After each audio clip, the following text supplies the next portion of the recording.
Literally got drawers full of parts here. Polished parts. Satin black parts. Got trailer bumpers, truck bumpers. More truck bumpers ready to go that need to be sanded and polished. Lowboy stuff. More lowboy stuff. Neck plates, walking beams, cross members, traction plates. Got some printed wheels, got some printed toolboxes with more that I could make. Got truck rear bumpers. A whole pile of these.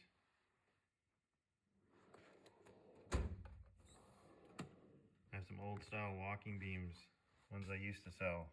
I literally sold hundreds and hundreds of these.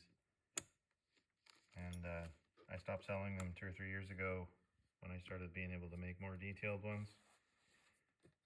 But I got some inventory left. Need to blow it out cheap. Got square tail light, little tiny panel bumpers. I've got bug shields, visors. Got an empty space where detailed walking beams will be probably Monday when I get stuff back from powder coating. I've also got exhaust pipes, aqua pipes, round pipes, polished black, you name it. I got a bunch of stuff. What do you need? I need it gone. That's what I need.